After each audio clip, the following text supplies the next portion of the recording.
Hey guys, what is up? It is Bib7 here again, and welcome to another RuneScape 3 vlog here today.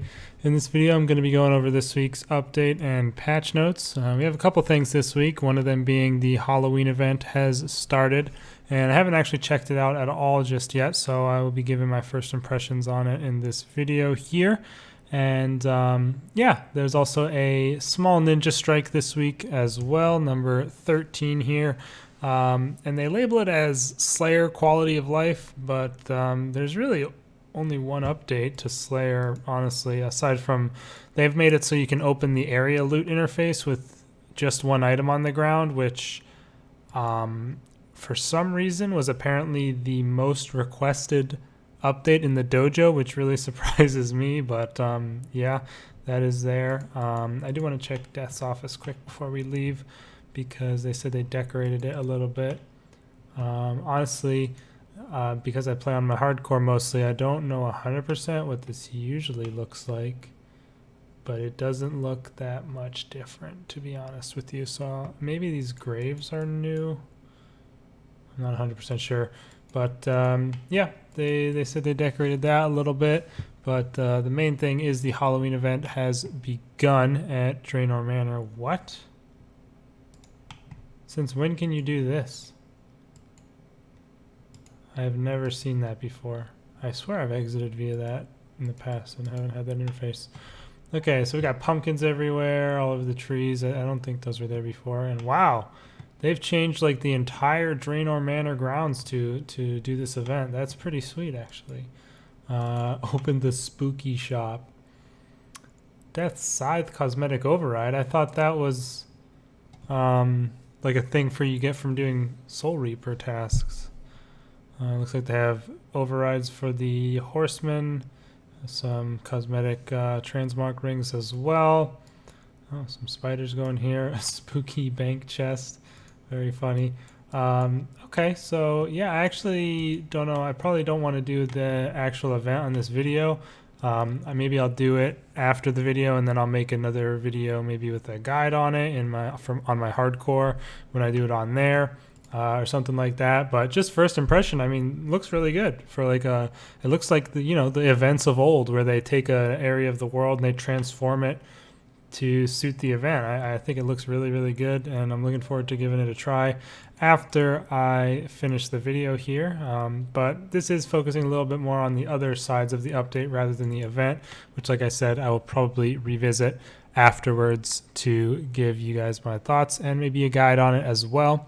But outside of that, oh yeah, also it is going until November the 8th, by the way, so it's up for 2 weeks pretty much. It will be ending on the Sunday night probably of November 8th, so we will have quite a bit of time to get it done. And apparently there's some repeatable content involved in there, so you'll be able to help out every day. So there'll be like a daily, I guess, which is never good, but you'll be able to do something each day, even after you finish the one-off part of the event. So get working on that early if you like, and I assume that all you get for it in the end is those things from that shop. So you'll probably just get more points for doing further activity. But yeah, into the things for the Ninja Strike. Like I said, they updated the area loot interface so you can have it open up with only one item on the ground, which, like I said, I mean, I have never really had a problem with. I do use the area loot, but I've never had an issue with not being able to open the interface. But I don't really do like a lot of the sort of AFK stuff that I think a lot of people do that might be having issues with that. But they said it was one of the most requested changes in the dojo, which kind of shocks me a little bit. But yeah, at least they're still going through those at least. The other thing, which is kind of weird looking on their picture. Oh, I can't even teleport there. Jeez, dude. I swore I had 50 souls on this account, but I guess not. Basically, they made an update to the personal Slayer dungeon in Menaphos, which, if you don't know, you need level 99 Slayer to create your own personal Slayer dungeon, which you can place souls in from the Ushabti of monsters that you capture to kind of add them to your dungeon, and you can fight them there instead of having to go where they are located. I saw a lot of people on Reddit hoping to see something, or maybe it was on Twitter, I don't remember, somewhere. But they were hoping to see a chest that would auto-collect your loot like they have in the Sophanem Slayer dungeon. I was kind of not expecting to see that because I would expect that they don't want that to become like a standard or a normal thing in dungeons to come, is having your loot automatically collected. Like for the elite dungeon, it kind of makes sense because you're going through the dungeon and you don't want to spend your time looting stuff. It doesn't really make that much sense even for the Sophanem dungeon, but because you need to use the feathers, it kind of makes up for it, I would say. But I doubt they want to have that for everything, so I'm kind of glad they didn't add it, but at the same time, it would have been interesting to see. So let's go ahead and enter whichever one's the earliest. So, oh, please don't tell me I need my frickin' ghost speaking. Actually, I think I have the diary done, so it should be fine. But basically, you need to pay 1,000 Slayer points. That's the worst part about this update, in my opinion. Not only the fact that they call it Slayer QOL, and it's really just this one update for the player-owned dungeon, which really is, it's a decent thing for Slayer, but it's not all of Slayer. It's a very, in my opinion, a pretty small part of Slayer. And they say in the tagline for this update that they have made improvements across the game that will make Slayer better than ever before, and that's just not the case, because this is literally, pretty much the only thing that there is. And here it is right here. So this is I guess it's a Ouija board. That's how you say that word, right? I don't even know for sure, but I don't know why they would call it that. But the problem with this, you have to do it from a Slayer Master. Dude, why would you make it like that? Just let me buy it from right here. That's so annoying. But whatever. It doesn't even say that in the update. It says, to access this new table, you'll need to pay 1,000 Slayer points, and then you can check it out. It doesn't say you have to do it at a master. Ugh, so annoying. Where's my Slayer cable? Let me pull that out. But basically, you have to pay 1,000 Slayer points for what is a QOL change. So I don't know why they would lock this QOL Ninja Strike update behind 1,000 Slayer points. Seems a little bit ridiculous to me. Geez, I only have 1,500 here, but I am going to go ahead and pay it just so I can see what it looks like and show it off for you guys.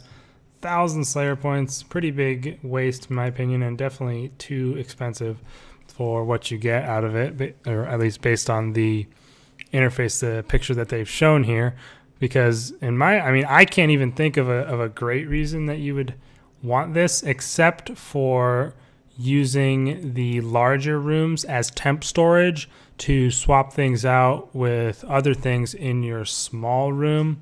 If that makes any sense at all, I'll try it. Maybe it'll make more sense once I actually get there. But yeah, basically, if you want access to this quality of life, they even call it Slayer quality of life. If you want access to it, you have to fork over 1,000 Slayer points. So yeah, that is not good in my opinion. There should maybe have been, I would say, like some access to it. Maybe you can upgrade it for some Slayer points. I don't know, but making the entire update locked behind this one thing and calling it Slayer quality of life is a bit disingenuous in my opinion. But yeah, that is pretty much all there is to that part of it. Let me just get back to the pyramid here and we can check out the actual board. They also said that they've fixed it so that monsters with different variants will now spawn always as the variants you put in the dungeon here. I guess they have a whole list of them in the patch notes, which I can get to afterwards. But so here's the interface. As you can see, I have all of the 5 slots filled up in my small room with the shadow creatures, because I used those for farming elite clues at some point, and I don't have anything in my other rooms. So basically, as far as I can tell, the only thing that this really changes is it lets you move your creatures around if you want. As far as I can tell, it doesn't change any other thing about the dungeon. I don't think that there would be any other difference, but basically I can just go like that. And now I have a shadow creature in that room. And if I confirm, it updates, and there's a shadow creature in the room there. So this is the only thing that I can really think of it being useful for. Like, say I want to put some, maybe I'm on Iron Man, I want to put some Capsarius in here. I can just move these shadow creatures into the other room and then put the Capsarius in this room with the small creature room. And then, I don't have to worry about wasting my souls or whatever, because previously you'd have to like remove them, as far as I know, and then replace them later. If you wanted to, I think you'd have to go get the souls back again. I don't think you can remove these and then still have them there later. Sorry about that. I had to pause briefly as they were vacuuming outside in the hallway. But yeah, as you can see, I went up here, I clicked remove monster in the room, and it says this action cannot be undone. So you wouldn't get the soul back. So that's basically the only change. I have personally never really had need to switch my monsters out on this account, but like I said, on Iron Man, at the very least, you'd want the Capsarius for farming Ascension keys. I don't know what else people put in here. I know people sometimes do Tormented Demons in here as well, maybe Crystal Shapeshifters, but I don't know if those go even in the small room or not. But basically, you pay 1,000 Slayer points to be able to move your Slayer monsters around within your dungeon. And I don't know, like I said, I don't think this is that big a deal or that worth it. It's a nice little thing to have, but I would probably put this at the very bottom of the list of things you'd want to spend your Slayer points on, especially considering how expensive it is. And yeah, those are all my thoughts on it, really. Please do let me know in the comments if there's some extremely nice thing or great use for this that I'm not thinking of. I don't really use this dungeon that much myself, so maybe I'm not fully up to date on how people use it or what the meta is. So I'd appreciate it if you guys would let me know what the best use is for this if I'm not aware of it. And I love how when you try and cancel, it doesn't even close the interface. That is not the best. But yeah, there's only a couple of other things to go over here. As you can see, I have my Ancient Ceremonial and Frozen Key in my inventory because there's actually been a much asked for change to Nex and getting to Nex and all that. Luckily, I have the portal already. I didn't even know if I did or not. But basically, you're going to be able to give away an Ancient Ceremonial set and your Frozen Key and never have to bring those again to, get through the next portal. Like previously, if you didn't have your key or your Ancient Ceremonial and you went through the next portal to get here, you would spawn over there at the entrance. Or that's if you had your Frozen Key and not your Ancient Ceremonial. I assume if you don't have your Frozen Key even, you probably spawn like up above the door or something. But now, if you talk to the banker here, however you want to say that, I'm not even going to try. You just talk to them and you can ask them to keep the doors to the chamber open. And yep. I want to fight next. Yes, they have a whole thing. So you need to give your Ancient Ceremonial set, your Frozen Key, and 10 million coins. And I'll hit yes. And there you go. You also get an achievement, Gillinor's most expensive doorstep. Have the banker here permanently open the doors to Nex for you. So that's pretty much it. I mean, there's not a whole lot else to it, but it's a huge nice change for whenever anyone's wanting to farm Nex, because previously, of course, you would have to have two presets one for pull out your Ancient Ceremonial while you're banking and then getting back, and then one for your actual Nex fight. Now you don't have to worry about that if you just do this nice thing here. And it's not honestly that bad that you have to pay 10 mil because your Frozen Key doesn't need to be recharged anymore, which is, the cost of that adds up eventually. And if you do a whole lot of Nex, you eventually end up saving money even if you do it enough. So I think it costs 1 mil to recharge 100 charges. I just want to check for sure though, because I could be wrong. 100... charges, and the wiki doesn't seem to say exactly. The cost of repairing one charge is 10,000 coins at level 99 smithing, so 100 charges would be 1 mil. So if you do 1,000 Nex kills, you've already broken even on the coins themselves, let alone the nice QOL fact of not having to use two presets to take out your Ancient Ceremonial and the key and all that. So now if I click to go to Nex, I'm just here in the bank. So yeah, very, very nice change, people, and that's been asking for that for a while, I know. So yeah, glad to see that that's happened, and definitely would recommend doing that as soon as you are able, because it is very, very convenient. Other than that, they have fixed an issue apparently where the boss respawn speed option you selected last was not remembered, but now it will be. And that is everything on the main update page here. Like I said, there were a few of those alternate variation monsters that they said that would now spawn consistently as the variation you placed in the dungeon. And they say that they gave a whole big list of it, but the ones that might be worth mentioning, tormented demons are in there, spiritual warriors, because apparently before now they would spawn randomly. They have the next change in there, the area loot thing. They fixed a bunch of issues with the timeline sorting option in the quest interface.